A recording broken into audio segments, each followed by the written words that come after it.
குறிஞ்சிப்பாடி சட்டமன்ற தொகுதிக்கு உட்பட்ட சித்திரப்பேட்டை என்கிற இடத்துல மேலே பறந்து கொண்டிருந்த நாம் தமிழர் கட்சியினுடைய புலிக்கொடியை கீழே இறக்கி தாவேகா தற்கூரிகள் சிலர் காலில் போட்டு மிதித்த காட்சிகள் சமூக ஊடகங்களில் காட்டுத்தீயாக பரவியிருக்கு. இந்த தாவேகா தற்கூரிகளை குடிபோதையில் பண்ணானுங்களா இல்லை கஞ்சா போதையில் பண்ணானுங்களா அப்படிங்கிறது நமக்கு தெரில. மேலே பறந்துக்கிட்டு இருந்த புலிக்கொடியை கீழே இறக்கி காலில் போட்டு மிதித்தது மட்டும் இல்லாமல் அதை இன்ஸ்டாகிராமில் ரீல்ஸாகவும் எடுத்து போட்டிருக்கிறானுங்க இந்த தாவேகா தற்கூரிகள்.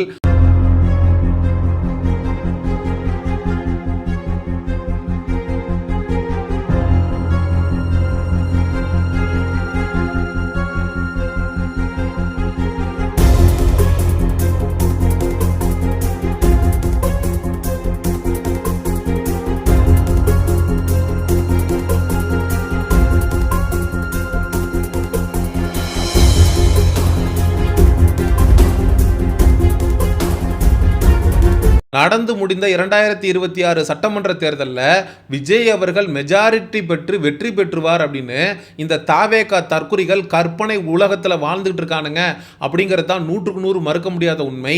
நம்ம அண்ணன் தானே ஆட்சி பொறுப்புக்கு வரப்போறாரு, நம்ம என்ன பண்ணாலும் எவனும் நம்மளை கேட்க முடியாது அப்படிங்கிற திமிரில் கொழுப்புல பறந்துகிட்டு இருக்கக்கூடிய கொடியை கீழே இறக்கி காலில் போட்டு மிதிச்சிருக்கானுங்கன்னா இவனுங்களுக்கு எந்த அளவுக்கு தைரியம் இருக்கு அப்படிங்கிறத நம்ம பார்க்கணும். நாம் தமிழர் கட்சியினுடைய தலைமை ஒருங்கிணைப்பாளர் சீமான் அவர்கள் பிரச்சாரம் மேற்கொண்டிருந்த போது சீமான் அவர்களை நோக்கி கத்திய காட்டி இதே போல தான் தாவேகா தற்குறி ஒருத்தன் ரீல்ஸ் பண்ணி அது சமூக ஊடகங்களில் மிகப்பெரிய அளவில் வைரலாச்சு. அவனை காவல்துறை கைது செய்து காயம் அடிச்சிருந்துச்சு. அதே போல இந்த தற்குறிகளையும் காவல்துறை கைது செய்து சட்ட நடவடிக்கைக்கு உட்படுத்தணும் அப்படின்னு சொல்லி அந்த குறிஞ்சிப்பாடி தொகுதியினுடைய நாம் தமிழர் கட்சி வேட்பாளர் அங்க நாம் தமிழர் கட்சி தம்பிகளோட சென்று எஸ்பி ஆபீஸ்ல புகார் அப்படிங்கறத அளிச்சிருக்காங்க. குறிஞ்சிப்பாடி தொகுதி வந்து என்னுடைய தொகுதி. இது வந்து சித்திரப்பேட்டையில ஒரு சில விஷமிகள் அவங்க என்ன பண்ணியிருக்காங்கன்னா, எங்களுடைய தலைவர் மேதக வேலுப்பிள்ளை பிரபாகரன் அவர் ஏந்திய புலிக்கொடி, என் பாட்டன் வந்து சோழன் ஆண்ட ஒரு பரம்பரையில் வந்த ஒரு புலிக்கொடி, நாங்கள் எவ்வளோ அது ஒரு எங்களுக்கு உயிருக்கு மேலே அதை நேசிக்கிறோம். அந்த புலிக்கொடியை இந்த தம்பிங்க என்ன பண்ணியிருக்காங்கன்னா அறுத்து காலில் போட்டு மிதிச்சிருக்காங்க. அதை நாங்கள் ஒருபோதும் நாம் தமிழர் கட்சி பிள்ளைகள் நாங்கள் அனுமதிக்க மாட்டோம்.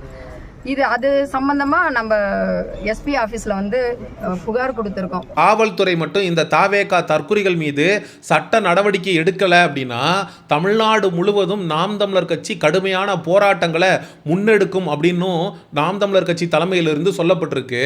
ஒருவேளை இவங்க நடவடிக்கை எடுக்காத பட்சத்துல இது எங்க அண்ணன் சீமான் கிட்ட சொல்லி மாநிலம் தழுவிய ஒரு போராட்டமா நாங்க உறுதியா எடுப்போன்றதை நான் ஊடகத்துக்கு முன்னாடி நான் தெரிவிச்சுக்கிறேன். அவங்க எந்த கட்சி சார்ந்தவங்க? அது ஐயோ அவங்க எல்லாம் விரோதிகள், தமிழ் தேசிய விரோதிகள். அவங்க கட்சி வந்து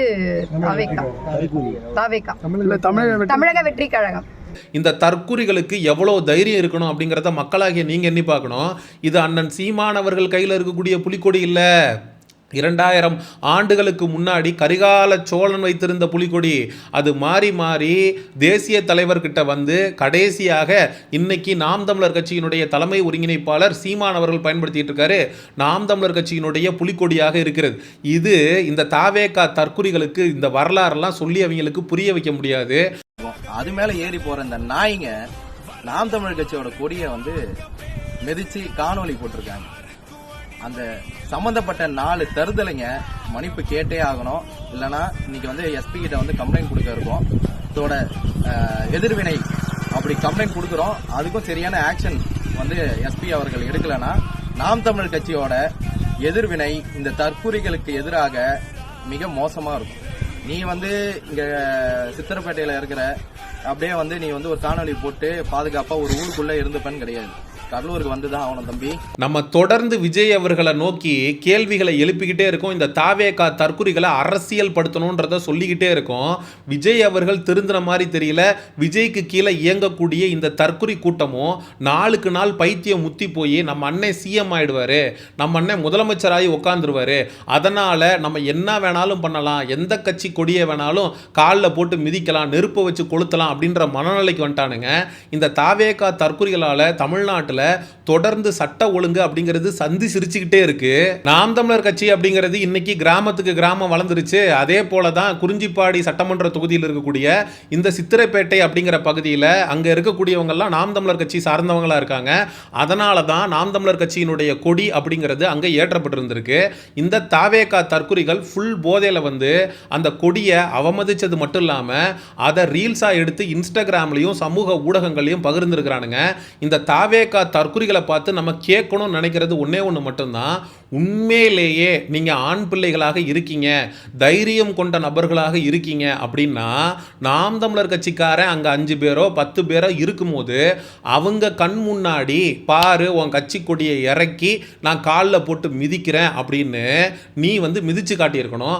அங்கே கட்சி கொடி மிதிபட்டிருக்குமா இல்லை இவனுங்க மிதிபட்டிருப்பானுங்களா அப்படிங்கிறது தான் நமக்கு இருக்கக்கூடிய கேள்வியாக இருக்குது. அப்போது கேவலமாக கீழ்த்தனமாக அங்கே எவனுமே இல்லை அப்படிங்கிற தைரியத்தில் மேலே பறந்துக்கிட்டு இருந்த ஒரு கட்சி கொடியை கீழே இறக்கி காலில் போட்டு மிதிச்சு இவனுங்க வீடியோ எடுத்து போட்டிருக்கானுங்க அப்படின்னா காவல்துறை இவனுங்க மீது கலவரத்தை தூண்டுதல், வன்முறையை தூண்டுதல், பதற்றத்தை ஏற்படுத்தல்னு பல செக்ஷனுக்கு கீழே வழக்கு பதிவு செய்து இவனுங்களை கைது செய்து காயடித்தால்தான் இந்த தாவேகா தற்குறிகள் திருந்துவானுங்க அப்படிங்கிறது தான் 100க்கு 100 மறுக்க முடியாத உண்மை. தொடர்ந்து நாம் தமிழர் கட்சிக்கு எதிரான வன்ம போக்க இந்த தாவேகா தற்குறிகள் கையில் எடுத்த வண்ணம் இருக்கானுங்க. இதே போல தான் நாம் தமிழர் கட்சியினுடைய கொள்கை பரப்பு செயலாளர் திரு சாட்டை துரைமுருகன் அவர்களுடைய இன்ஸ்டாகிராம் பக்கத்தை ஹேக் செய்ய முயற்சி பண்ணியிருக்கிறானுங்க. குரூப்பாக வாட்ஸ்அப்பில் சாட்டை துரைமுருகனோட யூடியூப் சேனலை ஷேர் பண்ணி ரிப்போர்ட் அடிக்க முயற்சி பண்ணியிருக்கானுங்க. தொடர்ந்து தமிழக வெற்றி கழகம் தொடங்கிய காலம் முதல் இப்போ வரைக்கும் நாம் தமிழர் கட்சியினுடைய கொள்கை பரப்பு செயலாளர் சாட்டை துரைமுருகன் அவர்கள் அவருடைய சாட்டை யூடியூப் சேனலில் தொடர்ந்து இந்த தாவேகா தற்குறிகளை அம்பலப்படுத்தி வராரு. விஜய் அவர்களுடைய முகத்திரையை கிழிச்சு வராரு. இதற்கு எதிர்கருத்து வைக்க முடியாத இந்த இயலாமை கொண்ட தாவேகா தற்குறி கூட்டம் இப்போ ஒட்டுமொத்த வன்மத்தையும் நாம் தமிழர் கட்சி கொடியை மிதிச்சு வெளிப்படுத்தி இருக்கானுங்க அப்படிங்கிறத நம்மளால பார்க்க முடிகிறது. 2026 சட்டமன்ற தேர்தல் இப்பதான் முடிவடைஞ்சிருக்கு. மே 4ஆம் தேதி தான் வாக்கு எண்ணிக்கை அப்படிங்கிறது நடைபெறுது. வாக்கு எண்ணிக்கை நடைபெற்று விஜய் அவர்கள் எத்தனை சீட்டு ஜெயிச்சாரு, அவர் நிக்கிற தொகுதியிலே ஜெயிச்சாரா இல்லையா அப்படின்னு தெரியறதுக்கு முன்னாடியே தமிழ்நாட்டில் சட்ட ஒழுங்க சீர்குலைக்கணும் அப்படின்னு இந்த தாவேகா தற்குறிகள் எல்லாம் மீறி நடந்துக்கிட்டு வர்றானுங்க. அப்படின்னா தாவேகா வந்து ஆட்சி அமைக்கக்கூடிய ஒரு சூழல் வருது, விஜய் அவர்கள் முதலமைச்சர் ஆகிறாரு அப்படின்னா இந்த தற்குறி கூட்டம் தமிழ்நாடு முழுவதும் என்னென்ன மாதிரியான சட்ட ஒழுங்கு சீர்கேடுகளை செய்வானுங்க அப்படின்னு நம்மளால கற்பனை கூட பண்ணி பார்க்க முடியல. அதனால தான் இந்த தற்குறி கூட்டம் எந்த சூழ்நிலையிலையுமே தமிழ்நாட்டு அதிகாரத்தை கையில் எடுத்துடக்கூடாது, அதிகாரத்தை நோக்கி நகர்ந்துடக்கூடாது அப்படிங்கிறத தொடர்ந்து இந்த தாவேகா தற்குறிகளை மக்கள் கிட்ட நாம் தமிழர் கட்சி தம்பிகளான நாங்கள் அம்பலப்படுத்திக்கிட்டே இருக்கோம். ஒரு எடுத்துக்காட்டுக்கு சொல்றேன், இதே தாவேகாவுடைய கட்சி கொடியை வாங்குறதுக்கு எவ்வளவு செலவாயிரும்? 100 ரூபாய் 200 ரூபாய் ஃப்ளிப்கார்ட்டில் அமேசானில் ஆர்டர் போட்டு வாங்கி அந்த கட்சி கொடியை எடுத்து கக்கூசை துடைக்கிற மாதிரியோ இல்லை வீட்டை சுத்தம் பண்ணுற மாதிரியோ இல்லை சாக்கடையில் முக்கி அதை வந்து ஒரு குச்சியை விட்டு எடுத்து வீடியோ போடுறதுக்கு நாம் தமிழர் கட்சிக்காரனுக்கு எவ்வளோ நேரம் ஆகும்? அதை செய்ய தெரியாமல் தான் நாம் தமிழர் கட்சிக்காரன் இருக்கானா? அதை செய்யக்கூடாதுன்னு இருக்கும். முதல்ல அடுத்த கட்சிக்காரனுடைய உணர்வுகளுக்கு மதிப்பளிக்க கற்றுக்குங்கடா. எந்த ஒரு கட்சிக்காரனுக்கா இருந்தாலும் அந்த கட்சியினுடைய கொடி அப்படிங்கிறது உயிர் போல ஒவ்வொரு கட்சி தொண்டனும் அந்த கொடியை கையில் சுமந்துக்கிட்டு தான் ஒவ்வொரு இடத்துலையும் வாக்கு சேகரிக்கப்ப போகிறான், ஒரு மாநாடு நடக்கிறப்ப போகிறான். அந்த கொடியை தன்னோட சேர்த்து அணைச்சிக்கிட்டு அவன் வாழ்நாள் முழுவதும் தொண்டனாக அந்த கட்சிக்காக உழைக்கிறான். அப்போ ஒவ்வொரு தொண்டனுக்கும் அந்த கொடி அப்படிங்கிறது உயிருக்கும் மேலானது. ஆனால் இந்த தாவேகா தற்குறிகள் தன்னுடைய சொந்த கட்சி கொடியவே மதிக்க தெரியாத ஒரு மூடர் கூடம் அப்படிங்கிறது தான் 100க்கு 100 மறுக்க முடியாத உண்மை.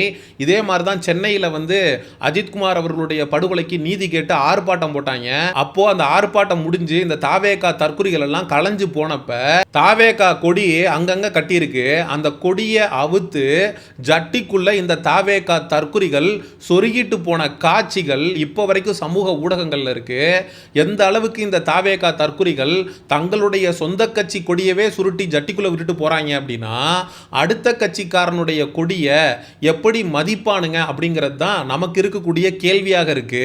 இந்த தற்குறிகளை பார்த்து நம்ம கேட்கணும்னு நினைக்கிறது என்னன்னா, டே நீ நாம் தமிழர் கட்சியுடைய கொடியை மதிக்க வேண்டாம், தேசிய தலைவர் அவர்களுடைய கொடிடா. ஈழத்தில் போராட்டம் நடந்தப்ப அவர் ஏந்திய கொடிடா. அவங்க சிந்தின ரத்தத்துக்கு 2 லட்சம் பேர் மாண்டாங்களே, அதற்கு மதிப்பளிக்கணும் அப்படிங்கிற அடிப்படை அறிவு இருந்தா, இவனுங்களுக்கு நம்மளுடைய வரலாறு தெரிஞ்சிருந்தா இப்படி ஒரு கேவலமான காரியத்தை இவனுங்க செஞ்சிருப்பாங்களா? அப்படி ஒரு கேள்வியை மக்களாகிய உங்கள்கிட்டயே வச்சு இந்த காணொலியை நிறைவு செய்கிறேன். வரலாற்று பெருமை கொண்ட கரிகால் சோழன் தொடங்கி தேசிய தலைவர் கடந்து நாம் தமிழர் கட்சியினுடைய தலைமை ஒருங்கிணைப்பாளர் சீமான் அவர்கள் வரை அந்த புலிக்கொடி அப்படிங்கிறது பல பரிணாமங்களை பார்த்துருக்கு, பல ஜென்ரேஷனை பார்த்துருக்கு. அப்படிப்பட்ட வரலாற்று சிறப்பு மிக்க புலிக்கொடியை இழிவுபடுத்திய இந்த தாவேகா தற்குறிகளை நம்ம வன்மையாக கண்டிக்கணும். சட்டம் இந்த தாவேகா தற்குறிகளுக்கு எதிராக வழக்கு பதிவு செய்து தக்க நடவடிக்கை எடுக்கணும். நாம் தமிழர் கட்சி தம்பிகள் இந்த காணொலியை தாவேகா தற்குறிகளுடைய கண்ணில் படும் வரை பகிருங்க. சமூக நிகழ்வு அரசியல் சார்ந்த பதிவுகளுக்கு சயோனிசம் சேனலை சப்ஸ்கிரைப் பண்ணுங்க. அடுத்த ஒரு காணொலி பதிவில் சந்திப்போம். நன்றி, வணக்கம்.